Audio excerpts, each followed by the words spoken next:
Thank you for standing by. My name is Rebecca, and I'll be your conference operator today. At this time, I would like to welcome everyone to the EPAM Reports Results for Third Quarter 2025 conference call. All lines have been placed on mute to prevent any background noise. After the speaker's remarks, there will be a question-and-answer session. If you would like to ask a question during this time, simply press star followed by the number 1 on your telephone keypad. If you would like to withdraw your question, press star 1 again. Thank you. I would now like to turn the call over to Mike Rochandle, Head of Investor Relations. Please go ahead. Good morning, everyone, and thank you for joining us today on our third quarter 2025 earnings announcement. As the operator just mentioned, I'm Mike Rochandle, Head of Investor Relations. We hope you've had an opportunity to review our earnings release we issued earlier today. If you have not, copies are available on epam.com in the Investors section. With me on today's call are Balazs Fejes, CEO and President, and Jason Peterson, Chief Financial Officer. I would like to remind those listening that some of the comments made on today's call may contain forward-looking statements. These statements are subject to risk and uncertainties as described in the company's earnings release and SEC filings. Additionally, all references to reported results that are non-GAAP measures have been reconciled to the comparable GAAP measures and are available in our quarterly earnings materials located in the Investors section of our website.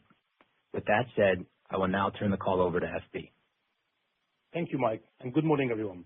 It's a pleasure to be here with you on my very first earnings call as a CEO. And please just call me FB, as Hungarian names are notoriously difficult to pronounce, and why FB? Because in my native language, family name comes first. This quarterly call arrived faster than even my standard double espresso shot in the morning. And that's really the theme for the day. Things have been moving quickly since we spoke last, and today we have positive news to share. Our third quarter results came in better than expected, marking another quarter of broad outperformance and strong delivery execution. We continue to benefit from AI and AI-native-led demand, or thesis, that data and modern cloud architecture are critical for AI adoption, and our realization is broadly being confirmed by what we are seeing. Our clients are prioritizing their AI build-outs, turning to EPAM to help them accelerate their investments and innovation in AI. The unique combination of our deeply rooted engineering DNA and our globally recognized best-in-class AI-native expertise continues to differentiate our offerings and help us further expand wallet share within our existing client portfolio and targeted new logo segments. At the same time, we are more focused than ever on upgrading our engineering skills advantage and investing for the future with new advanced AI playbooks and accelerators.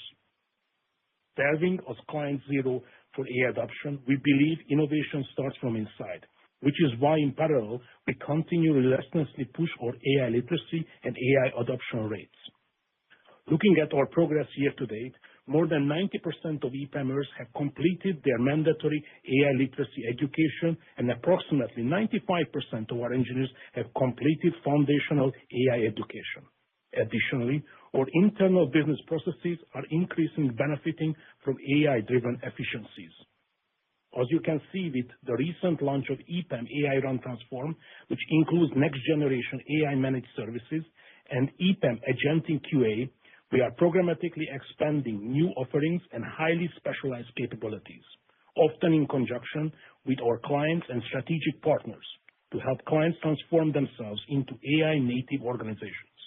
Our efforts are being recognized by our partners as well as industry analysts such as IDC MarketScape, who have positioned EPAM as a leader across experience engineering, custom build, and AI consultancy capabilities.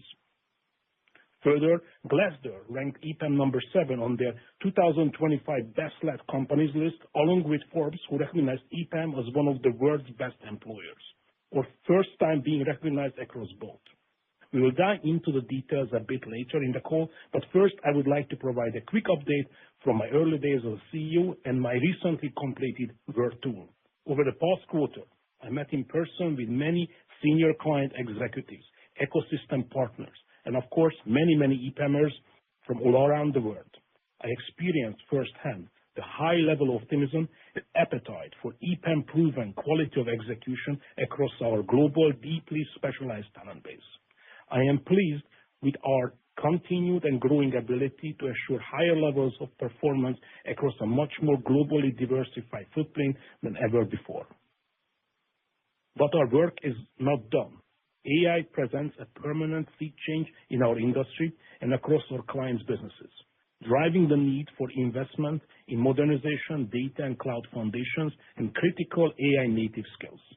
EPAM is positioned to lead both the foundational and the transformational programs demanded by AI as clients need support from trusted partners who can reliably deliver through the need to simultaneously balance cost and productivity with an increasing need to reinvest, innovate, and keep pace with change. In line with Amara's law, we believe that as the productivity grows and as cost to develop software declines, complexity will significantly accelerate, pushing the bleeding edge and resetting the boundaries of what is possible, and triggering a flywheel effect of demand for EPAM's unique breed of capabilities and global scale. We believe that as complexity rises, so does enterprise risk, raising the importance of highly advanced engineering with proven enterprise-grade quality execution. While we have seen the flashy vibe coding video shorts and headlines, in our view, the absolute need for true engineering expertise, risk management, fault tolerance, and reliability are overlooked and underestimated. Now let's turn to some Q3 highlights.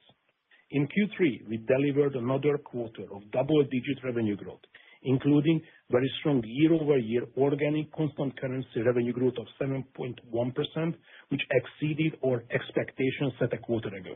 This marks our fourth consecutive quarter of positive year-over-year organic constant currency growth, reflecting a steady build of improvement and strong execution in our core business as we continue to ramp our AI-native services. Our broad-based growth momentum carried forward in Q3, with 5 out of 6 verticals growing year-over-year. Notable standouts included emerging verticals, financial services, and software and high-tech. We also saw solid improvement in life sciences and healthcare, along with consumer goods, retail and travel, while business information and media remained steady. Geographically, all 3 regions delivered strong year-over-year growth. We continue to add net organic headcount across key locations such as India, Central Eastern Europe, and South America, with increases partially offset by ongoing optimization in select pockets that we have discussed previously. Now, turning to demand environment. AI continues to trigger incremental demand and is driving positives in our pipeline globally. The majority of our top 100 clients remains highly engaged in AI-native initiatives. Clients engage EPAM to build out their data platforms and modernize their cloud, often redirecting work from other partners who successfully sold advanced capability but failed to deliver it. Overall, we continue to see improvement in the demand environment as we're seeing a continued upshift in investment towards everything that supports AI adoption and its deployment to production. This is where reputation for trusted quality and execution remains a significant competitive advantage and a key enabler for us to continue to maintain our pricing integrity. We gain traction with our ongoing client-centric initiatives, while at the same time continuously strengthening and optimizing our global delivery footprint, which is enabling us to better meet market demand.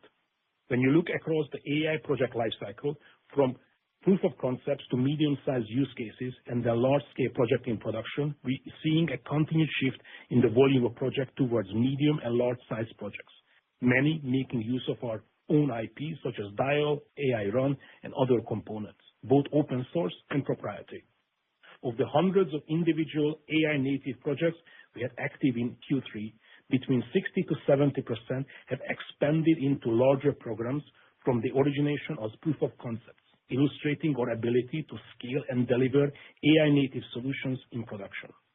We are also seeing positive signs at the top of the funnel, enabling us to replenish our pipeline as some projects come to a natural close. Our hard work and continuous effort to further position EPAM as a leader in AI-native services is serving us well, as our pure AI-native revenues continues to grow nicely with a third consecutive quarter of double-digit sequential growth. And of course, as we have discussed before, the foundational services necessary to make AI work are a core fundamental to our business.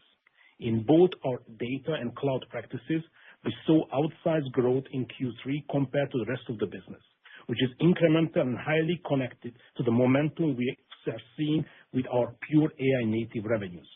Now, turning to our AI Run, Transform, and agentic QA announcements.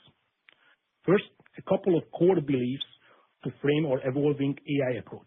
Number one, AI is not just a technology, it's a transformative force that is already redefining how enterprises innovate, operate, and create value in the future. And in this context, advanced engineering, bleeding-edge AI technology, and toolsets, along with deep knowledge across the software development industry and new product lifecycle, are the core competencies that will drive the most tangible AI outcomes. This will become even more evident as we see further rise of AI in the global and regional lineups of players in both Western market and broadly across APAC, Latin, and Middle East. Number two, we believe in the building AI responsibly, with trust, transparency, governance, and measurable outcomes at the core. AI must deliver real outcomes with proper traceability and risk management. Number three, we believe we are creating a new AI native engineering profile or North Star when it comes to talent development strategy, embedding AI, intelligence, and orchestration of agents directly into the development process. Over time, this role becomes the architect of AI native products and experiences, augmented by agents to expand the scope of what teams can achieve in the future. And finally, AI investments are an intense race. Our approach is to invest in accelerators, tooling, and people who help us deliver reliable outcomes on the promise of AI. We do not sell foundation AI in a silo. Instead, we use our expertise and advanced IP to sell and deliver with AI, backed with proven quality and execution that guarantees outcome and value realization. This is true across our entire IP portfolio and is shaping into a structured blueprint we are calling AI Run. AI Run Transform represents our unified AI strategy that harmonizes our go-to-market notions with better activation across strategy and consulting, frameworks and methodologies, talent, and advanced toolsets. We have two key offerings: AI innovation business transformation and AI native engineering transformation. The first offering is focused on optimize, expand, run across AI industry solutions, AI horizontal solutions, and AI product design and experience. The second offering is focused on mastering the SDLC, advancing the agentic delivery lifecycle, known as ADLC, and preparing for product development lifecycle, known as PDLC. This encompasses AI native delivery, AI-driven modernization, and PDLC agentic solutions. We'll be talking more about these offerings in the quarters to come. Our AI Run blueprints encompasses our AI frameworks and include our AI 360, AI Factory, AI Run SDLC, and AI Adoption and Education frameworks, which are agnostic and provide critical flexibility which help EPAM deliver more enterprise-grade AI solutions at scale for our clients. Our AI Run talent houses our verticalized industry teams, ontologies, and accelerators, which include strategic advisory, data models, process modeling, and solution build with partners. Most importantly, this is the scaffolding we are using to define the forward skills of the future and the paths for upskilling people and organizations. And finally, our AI Run tools combines our best-in-breed IP assets, such as EPAM Dial and AI Run platform, with our strong AI, data, and cloud ecosystem partner solutions, and many available today on our partner marketplaces. You may have seen we also recently announced one of these tools, Agentic QA, which bridges the gap between automated and manual testing, enabling clients to move faster by reducing lead times and costs.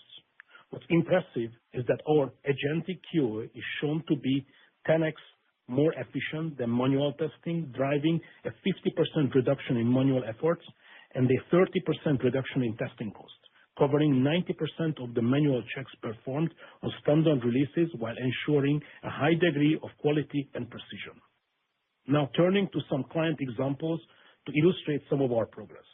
This past quarter, we announced several collaborations with both new and existing clients, which illustrate not only evolution of our client proposition, but also how EPAM is able to systematically address innovative needs while offering real value. A few notable examples. Agentic customer service breakthroughs are real with 1&1, a major provider for telecommunications, cloud, and internet services in Germany. By deploying EPAM's AI Run Transform Blueprint and leveraging Microsoft Azure, this client launched AI voice agents that handle over 100,000 calls weekly, with the first agents going live under 3 months into production. 2. Our collaboration with Hugo Boss and our Empathy Lab studio is reimagining what it means to be a sports fan in the age of spatial computing.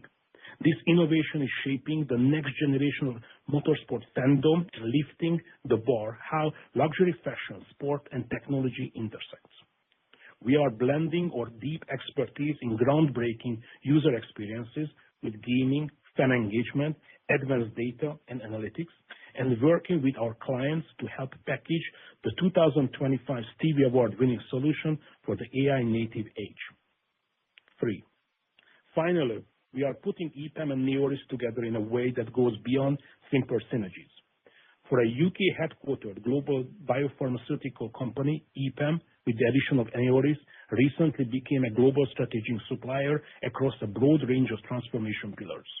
A key joint win for us is in helping the client to build out a modern data and AI center of excellence, which spans across multiple programs in new locations, including Iberoamerica.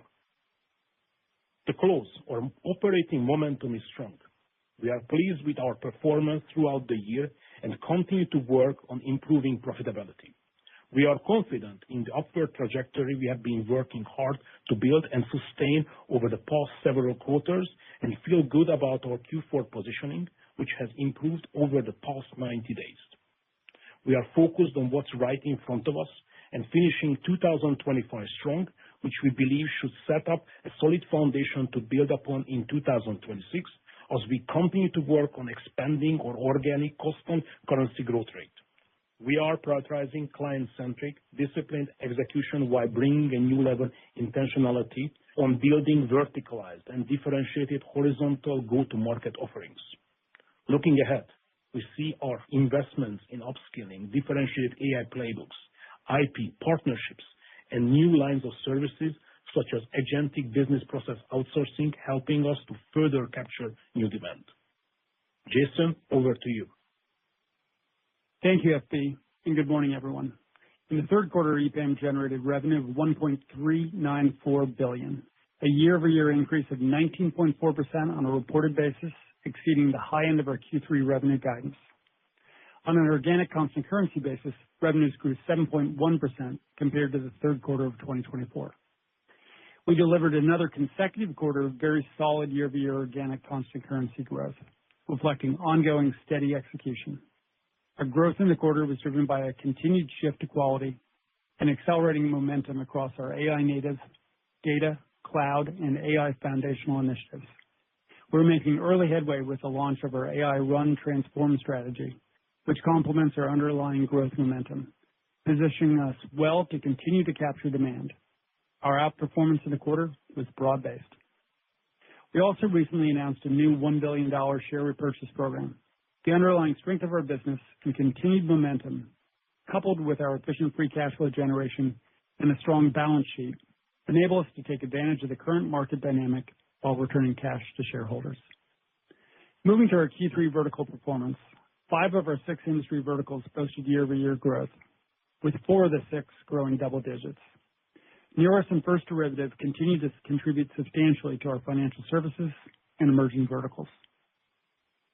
Financial services once again delivered very strong growth, up 32.7% year-over-year on a reported basis, with 6% organic growth in constant currency.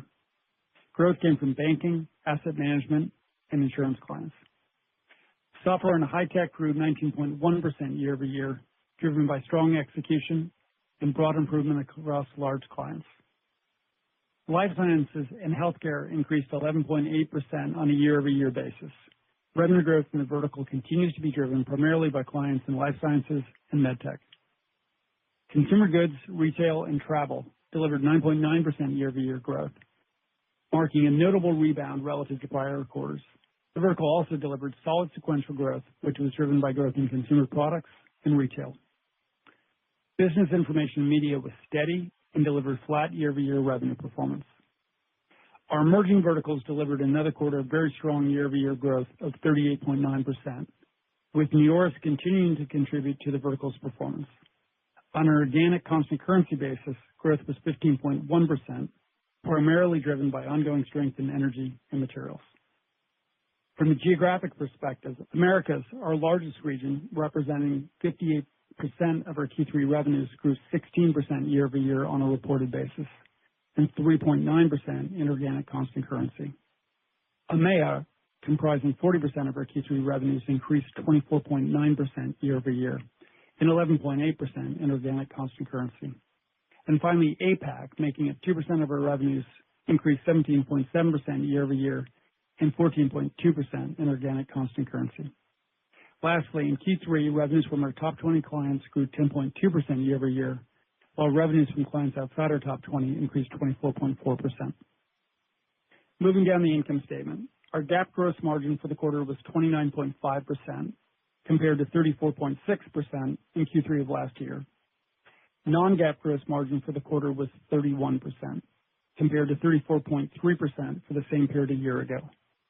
As a reminder, the prior year period benefited from a cumulative catch-up related to the Poland R&D credit. The third quarter of 2025 includes a single quarter's benefit of $13.2 million. Additionally, for Q3 2025, we recognized higher variable compensation driven by expected stronger second-half performance. Combined with ongoing lower profitability associated with recent acquisitions, both contributed to the lower gross margin level. GAAP SG&A was 16.8% of revenue compared to 17.7% in Q3 of last year. Non-GAAP SG&A in Q3 2025 came in at 14.1% of revenue compared to 14% in the same period last year. GAAP income from operations was $145 million, or 10.4% of revenue in the quarter, compared to $177 million, or 15.2% of revenue in Q3 of last year. Non-GAAP income from operations was $222.8 million, or 16% of revenue in the quarter, compared to $222.9 million, or 19.1% of revenue in Q3 of the previous year. Non-GAAP income from operations in Q3 2024 was similarly impacted by the Polish R&D credit. Our GAAP effective tax rate for the quarter came in at 25.6%, and our non-GAAP effective tax rate was 24.1%. Diluted earnings per share on a GAAP basis was $1.91. Our non-GAAP diluted EPS was $3.08, compared to $3.12 in Q3 of last year, reflecting a 4-cent decrease year-over-year. In Q3, there were approximately 55.8 million diluted weighted average shares outstanding. Turning to our cash flow and balance sheet, cash flow from operations for Q3 was $295 million, compared to $242 million in the same quarter of 2024.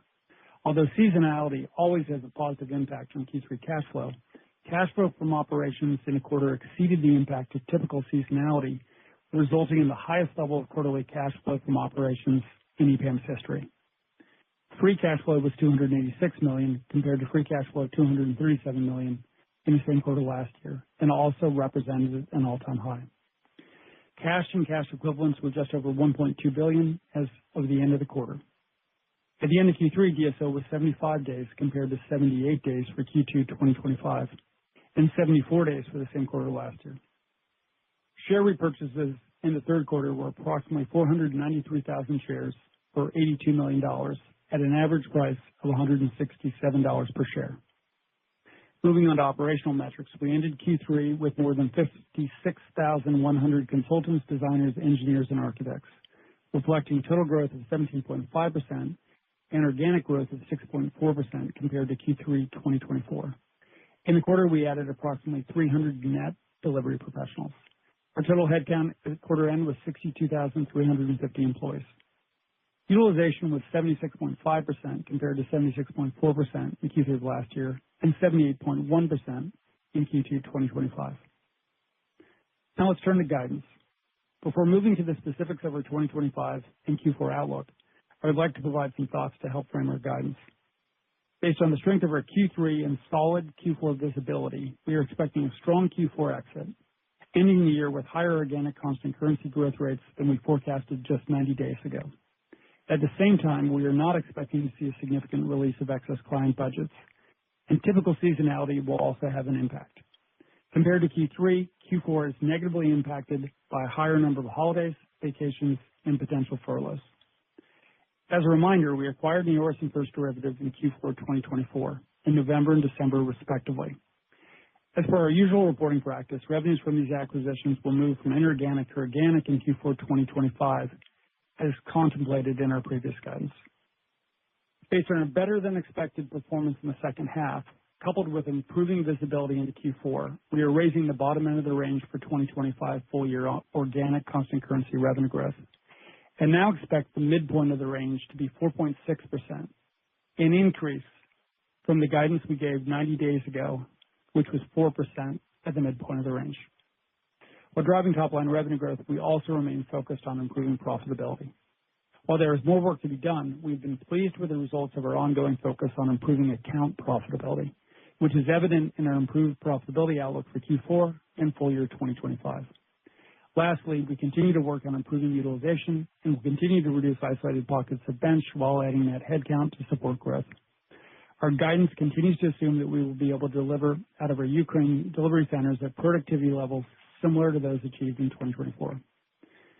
Moving to our full-year outlook, we now expect revenue to be in the range of $5.430 to $5.445 billion, reflecting a year-over-year growth of 15% at the midpoint, with inorganic continuing to contribute approximately 9.1% for 2025. Based on current spot rates, foreign exchange is now expected to have a positive impact on revenue growth of 1.3%. We expect year-over-year revenue growth on an organic constant currency basis to now be 4.6% at the midpoint. We expect GAAP income from operations to now be in the range of 9.4% to 9.7%, and non-GAAP income from operations to now be in the range of 15 to 15.3%. We expect our GAAP effective tax rate to now be 25%. Our non-GAAP effective tax rate, which excludes the impact of benefits and shortfalls related to stock-based compensation, will continue to be 24%. For earnings per share, we expect the GAAP diluted EPS will now be in the range of $6.75 to $6.83 for the full year.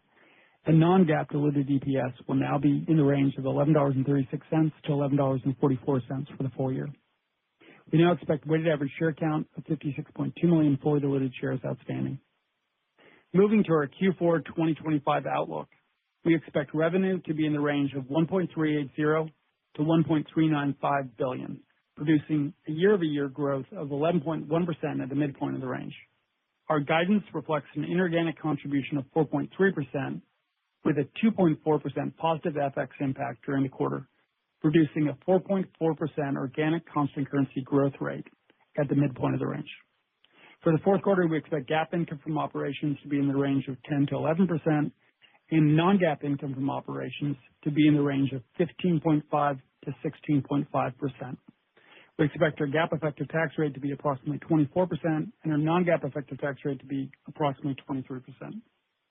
For earnings per share, we expect GAAP diluted EPS to be in the range of $2 to $2.08 for the quarter, and non-GAAP diluted EPS to be in the range of $3.10 to $3.18 for the quarter. We expect a weighted average share count of 55.1 million diluted shares outstanding. Finally, a few key assumptions that support our GAAP to non-GAAP measurements for Q4. Stock-based compensation expense is expected to be $44 million. Amortization of intangibles is expected to be approximately $18 million. The impact of foreign exchange is expected to be $1 million. Tax-effective non-GAAP adjustments is expected to be around $16 million. We expect a tax shortfall related to stock-based compensation of around $1 million. Severance driven by our cost optimization program is expected to be around $10 million. And one more assumption outside of our GAAP to non-GAAP items. We now expect interest and other income to be $3 million for the remaining quarter. We remain focused on driving revenue growth and enhancing profitability. We are confident in our strong positioning as we enter Q4. We will continue to run EPAM efficiently, maintaining our focus on both growth and profitability throughout the remainder of the year. Thanks again to all our employees for their dedication and focus on serving our clients and driving results for EPAM. Operator, Let's open the call for questions. At this time, I would like to remind everyone, in order to ask a question, press star 1 on your telephone keypad. We'll pause for just a moment to compile the Q&A roster. Please limit to one question and one short follow-up question due to time restrictions. And your first question comes to the line of Maggie Nolan with William Blair. Hi, thank you for taking my question. So I wanted to start with the push that you mentioned into agentic BPO. Do you intend to enter that space with proprietary products, or can you talk about maybe build versus buy decisions from clients for processes, and then just like the ability to automate this, how that may be or may not be any different from the robotic process automation wave that we saw, several years ago that ended up being sort of difficult to accomplish given variability of processes? Good morning, Maggie. Thank you for the question. Actually, it's a really interesting subject. It's early days for us. As you know, we made 2 acquisitions in this space. First was First Derivative, where it had a line of business which was in business services. That's where we really went after that acquisition with a thesis that we could automate with agentic AI the KYC and fin crime elements of their business.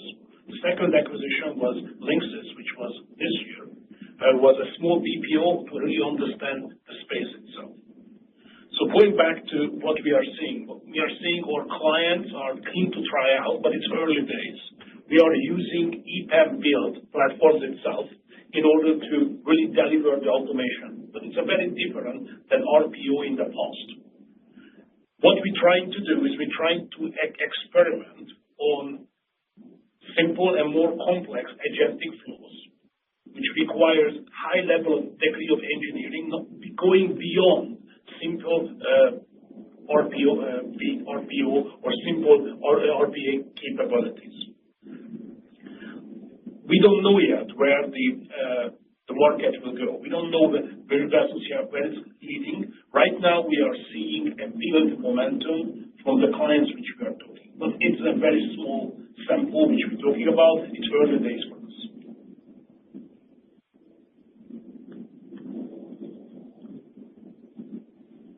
Your next question comes from the line of Bryan Bergin with TD Cowen.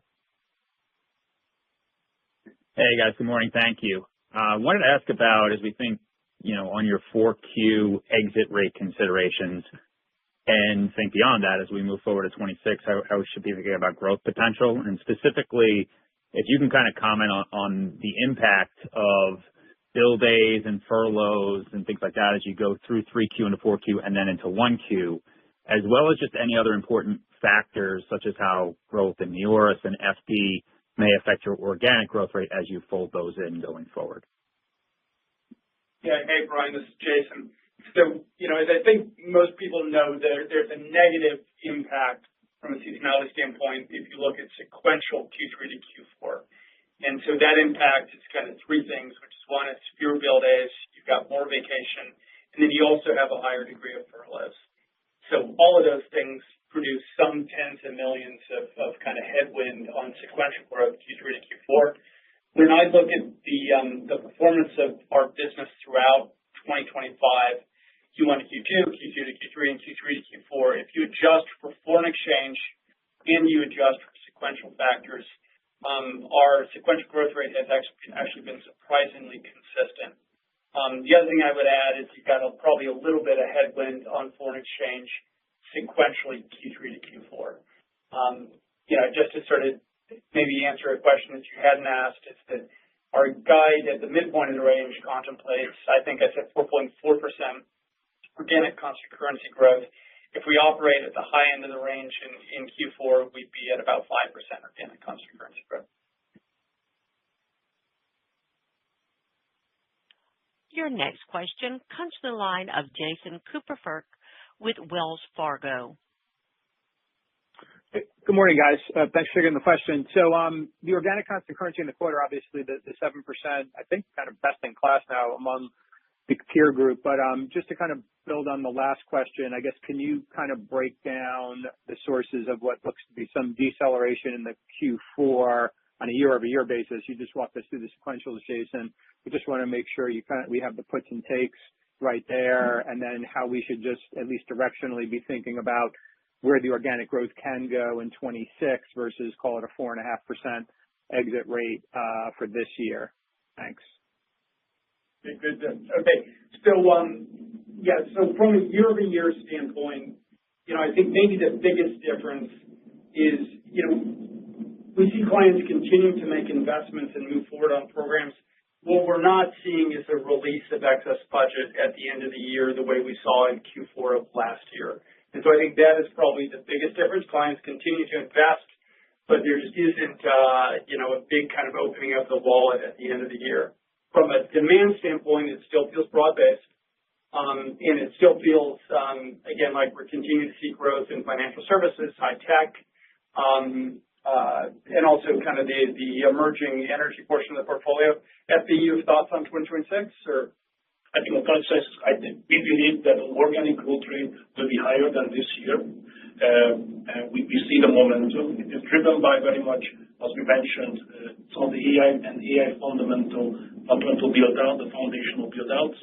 And we see the pipeline for 2026 building very, very nicely at this point of time. It's early days, but we see positive signals.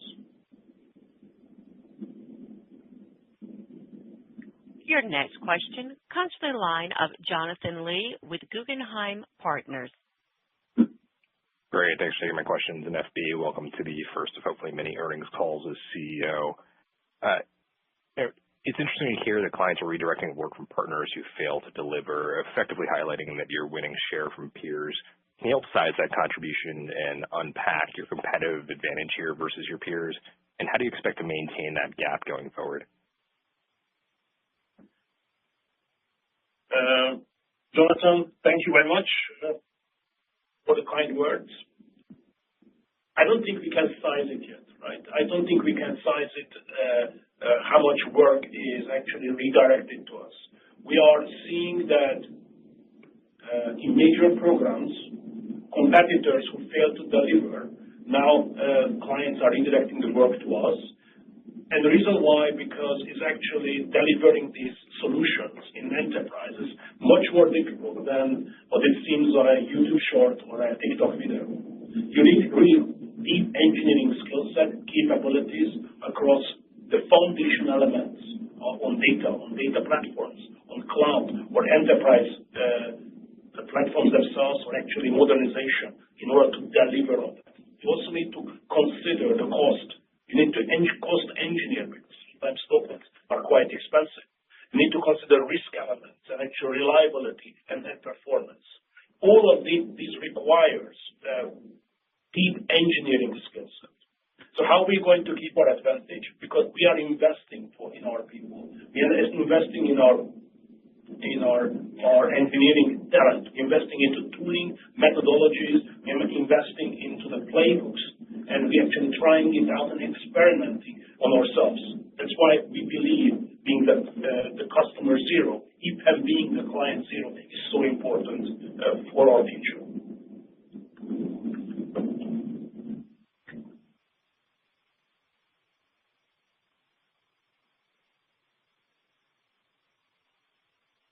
At this time, I would like to remind everyone, please limit to one question and to one follow-up. And your next question comes to the line of Jim Snyder with Goldman Sachs. Good morning. Thanks for taking my question. FB, welcome. In some of your public commentary and interviews recently, I think you've kind of struck a chord about focus on costs for the company. Can you maybe give us a sense about how that focus on cost is being manifest across the company and how that might materialize in terms of SG&A or other kind of cost savings or margins over time? Thank you. Thank you very much. So I think in the last recent months, I was talking about the focus on pyramids. We focus on actually balancing the pyramid. When we diversified our delivery, We actually went into certain geographies, went into certain locations. We were not able to really create the ideal pyramid structure. Now we're working on that, and we're trying to rebalance the pyramid itself.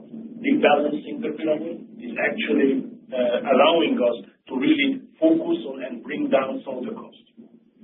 Second is, as a CEO, I'm putting more emphasis on profitability on the deals, emphasis on the capabilities to actually deliver profitable projects, profitable growth, which really manifesting for us selecting the right clients, being more picky, more selective on the deals what we take, which we can only do because our demand is changing and the demand is up for us, and that's what you are seeing the effect of that. Yeah, hey, I think I'll add a piece on this as well. So, as FB indicated, with that focus, we are seeing an improvement in account margin in the second half of the fiscal year. And I think probably what is most notable is throughout the year, we've been talking about a 15% midpoint of our profitability range. And at this time, we feel pretty strongly that we'll operate in the upper half of the 14.5 to 15.5 range. And as we talked about in my prepared remarks, is we expect to operate in the 15 to 15.3. And that is a result of a number of things, including a better account margin as we work through the fiscal year.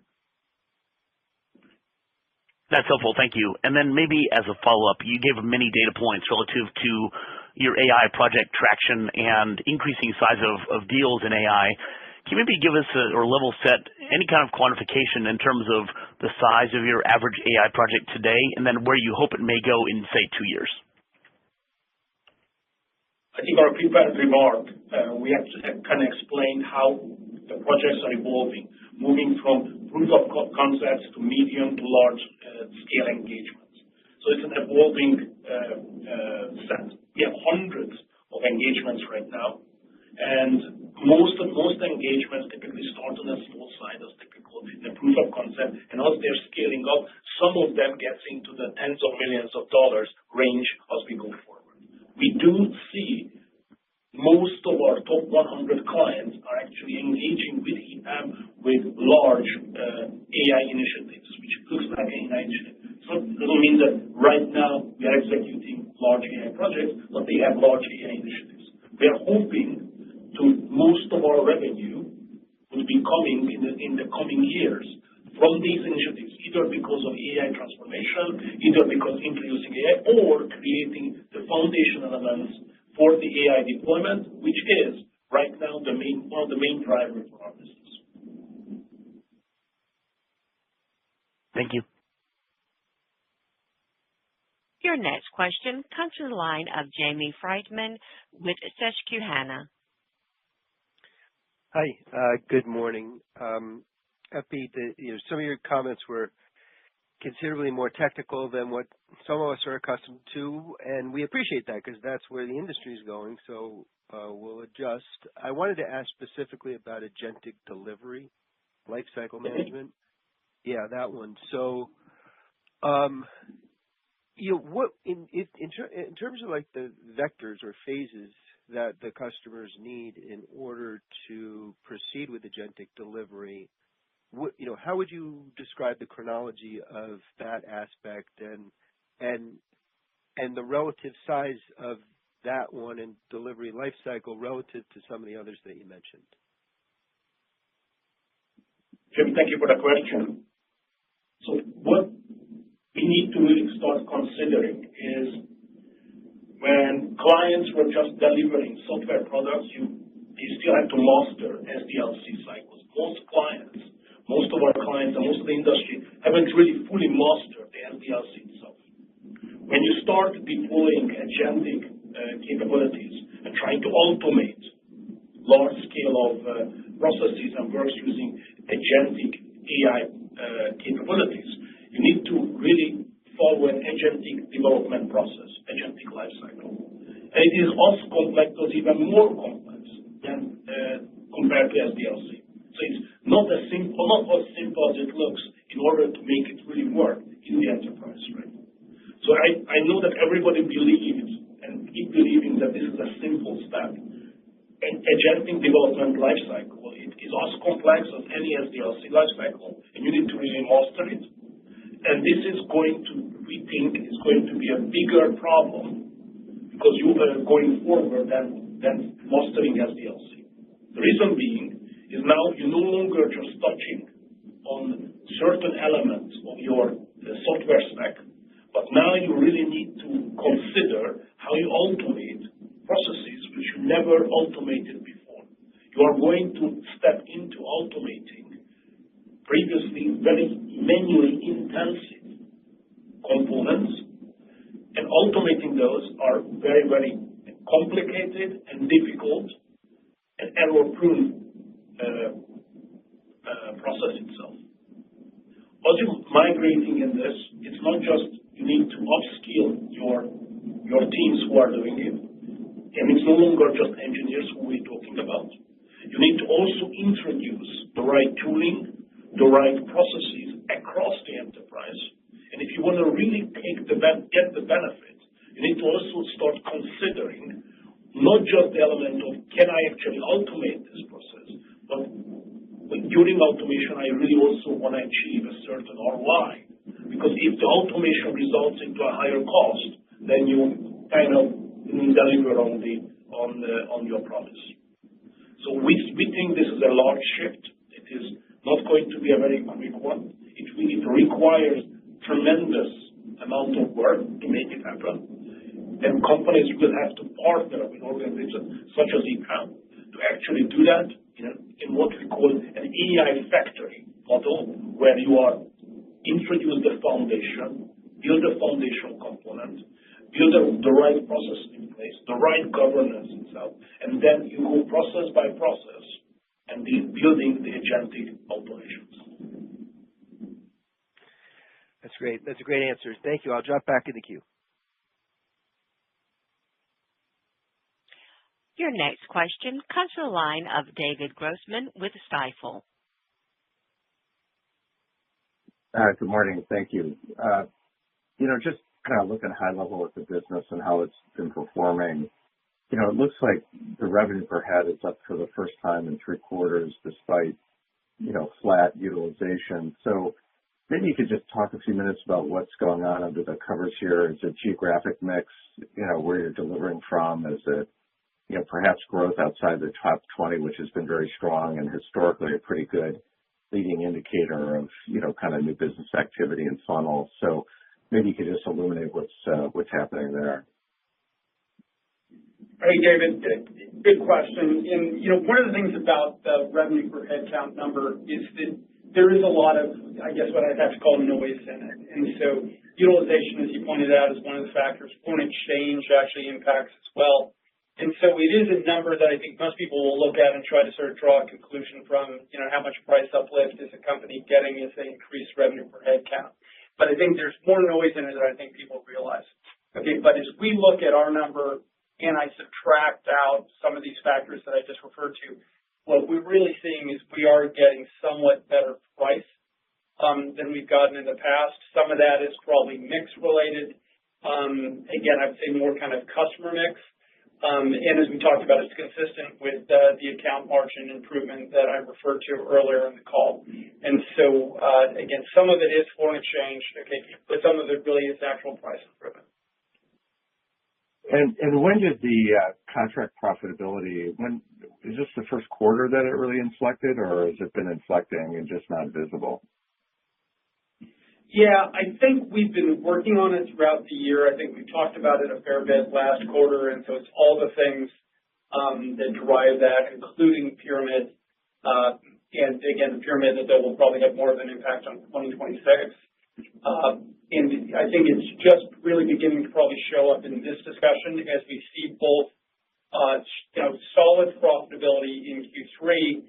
And what we're now expecting is much better profitability in Q4 than we originally anticipated 90 days ago. And so again, some of that is account to profitability improvement. And I think, as I said earlier, I was very convinced that we were going to operate at about 15% this year. And now, as you heard me, we're talking about operating in the 15 to 15.3% range. Got it. All right. That's it for me. Thank you. The next question comes from the line of Brian Keane with Citi. Hey guys, congrats on the solid results. Jason, let me just follow up on that discussion. What does that mean for headcount growth going forward in this model and maybe even revenue per head going forward? How should we think about that as we get into the fourth quarter and into next year? And then my second question is just the organic growth of FD and Neoris. Maybe you can help us with that. Thanks. Yeah, so you'd expect us to see us add headcount in Q4. It'll be similar to what we've been doing throughout the year, where we do have some pockets of excess bench that we continue to kind of reduce, and we'll be making net additions globally. And so you'll see an increase in headcount in Q4. From a FD and Neoris standpoint, as we talked about very early in the year, the lead customer at Neoris was impacted early by U.S. tariffs and generally political and economic instability in Mexico. And so we definitely see a decline in that customer on a year-over-year basis. And so it probably has a modestly negative impact on organic constant currency growth. But both of those businesses have kind of stabilized at this point, and we think there's a lot of strategic benefits. But again, particularly with that lead customer from Neoris, it has a modestly negative impact on organic constant currency growth in Q4. Okay, that's helpful. And then any comments on revenue per head on what that might look like going forward? So it's always, utilization and foreign exchange really moves the needle on this one. So it's difficult for me to tell. What I will just do is comment on pricing. What we do think is that pricing is better at this time than it was last year at the same time. And, maybe it hasn't improved a lot over the last 90 days, but it is a somewhat better pricing environment. And we are expecting modest price increases as we enter 2026. Again, maybe not at the level that we would have gotten 4 or 5 years ago, but, in kind of the low single-digit kind of range. Thank you. Which is a better environment than certainly 2023 was. So 2024. Yeah, no doubt. Thanks so much. Comes to the line of Sean Kennedy with Mizuho. Hi, good morning. Very nice results. Great to see the growth momentum in the business.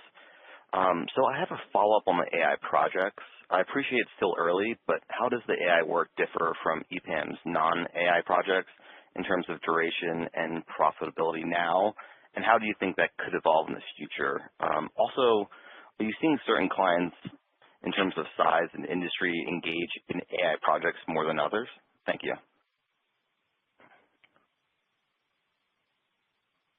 Sean, nice meeting you. So I think the project, I don't think is fundamentally different in AI. It requires the same engineering discipline, engineering capability. It might have more skew towards data or skew towards data platform or the capability around AI. So it requires a little bit different engineering skill set, different understanding.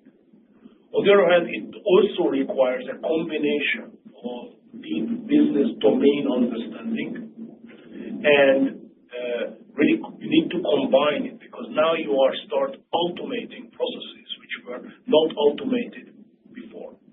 So building the platform is probably very similar to what we've done in the past, preparing the foundation, cloud migration, data platform build out, data engineering, or building, modelizing the backends. This is very, very typical for EPAM. But when you are really start automating new processes, that's where domain capabilities, select capabilities, and understanding of how to automate that process and understanding the specific industry is very needed. Profitability-wise, at this point, probably similar than others, but I think there is a clear potential for later for better profitability as you are potentially not just delivering the projects maybe on a time and material basis, but maybe you can explore alternative business models too. And I'm hoping, of course, that with this kind of projects, we are able to charge probably higher rates to begin with. Great. Appreciate the color. Thank you. Your next question comes to the line of Darrin Peller with Wolfe Research. Hi, thanks. This is Paul Obrecht on for Darrin.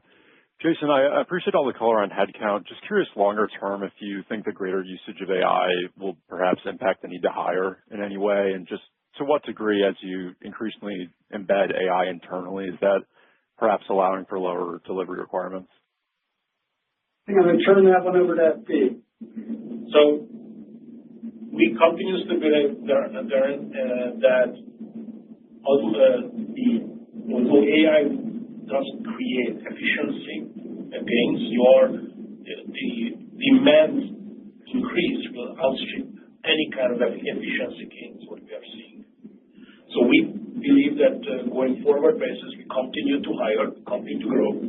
The organization will grow. We need to bring in maybe differently trained teams, and we also bringing on, I'm anticipating your next question, we're going to continue bringing in junior engineers because with the right training, with the right background, with the right education, we do believe that the balanced pyramid is the best serving not just our clients, but also EPAM too.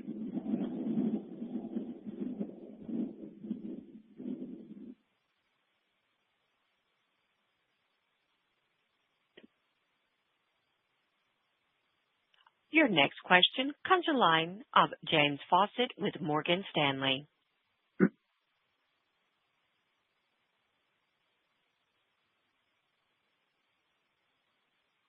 And your line is open.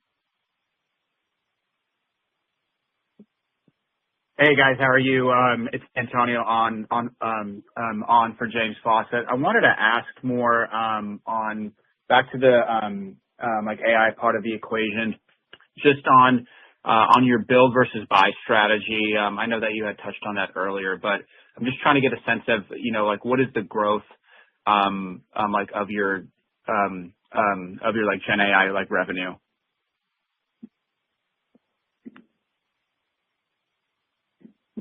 Yeah, it's a little bit hard for me to tell exactly what you're looking for there, but what we continue to see is this strong sequential improvement in revenues for what we call the Gen AI native, and so that continues to be kind of double digits sequentially. We saw again here in this quarter, and then as FB's been talking about, and maybe he wants to add some color, is that we continue to see strong growth in the what we call the foundational side, which is the cloud modernization and data and that piece of the business.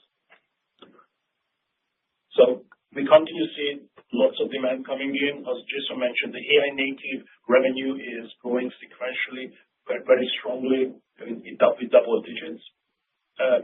We are seeing our clients building more solutions, and actually they're taking advantage of AI, a software engineering feature or a capability, a functionality, because of functionality close to it is decreases. They're actually building more. So we believe that people going forward basis, they will build more than buy. So actually the equation or the percentages will start skewing towards build versus the buy side. So that's our thesis, and we are seeing evidence around that. Got it. That's helpful. And then as a follow-up, I wanted to ask on the software and high-tech vertical, what are some of the key drivers for that growth? I know it's grown pretty nicely sequentially. Any like one-time factors there, or is this just a broadening out of demand there?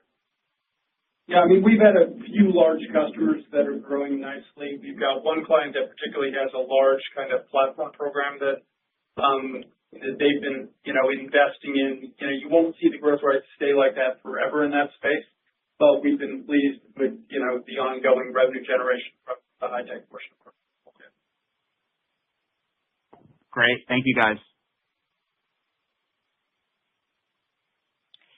At this time, there are no further questions. I will now turn the call back over to FB for closing remarks.